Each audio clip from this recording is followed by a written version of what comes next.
Today we will be reading The Smart Cookie, written by Jory John, illustrated by Pete Oswald.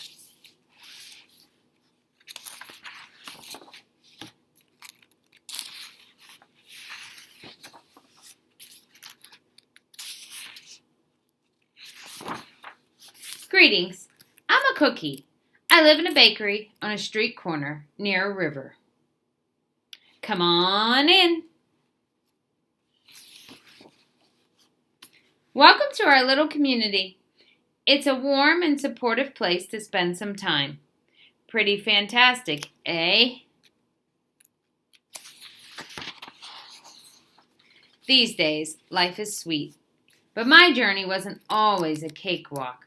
When I was younger, I couldn't have imagined fitting in here.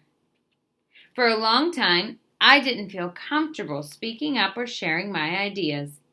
I didn't feel like a smart cookie. I wanted to be a cookie who knew all the answers.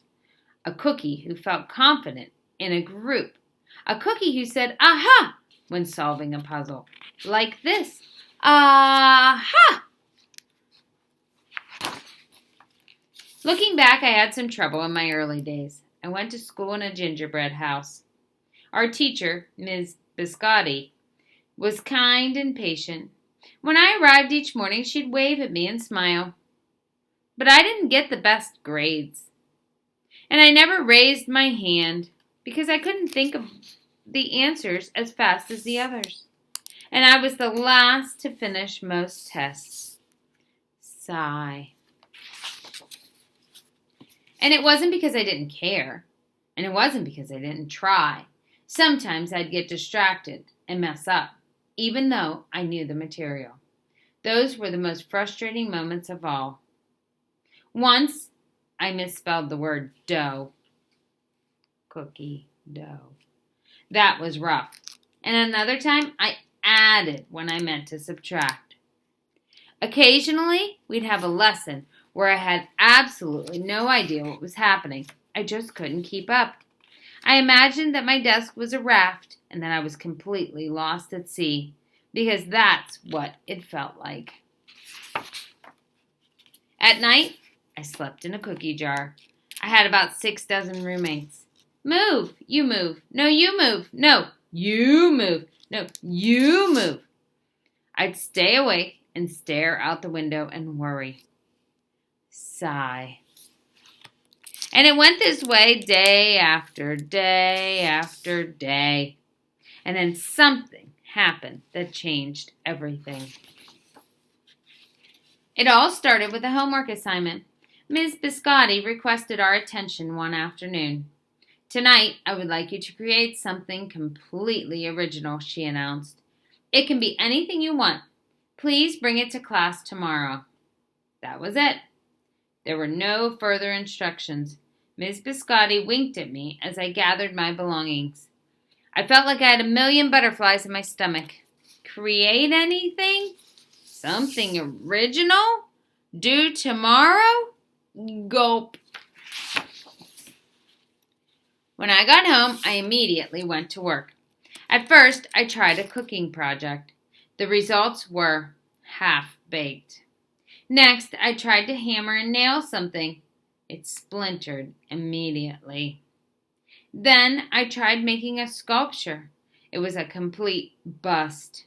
I wondered if I was about to fail yet another assignment. I was stuck. I stared out the window and watched the rain hit the river. There was something mesmerizing about the water, how it moved in such a chaotic way, swirling around and around, yet ultimately figuring out exactly where it needed to go.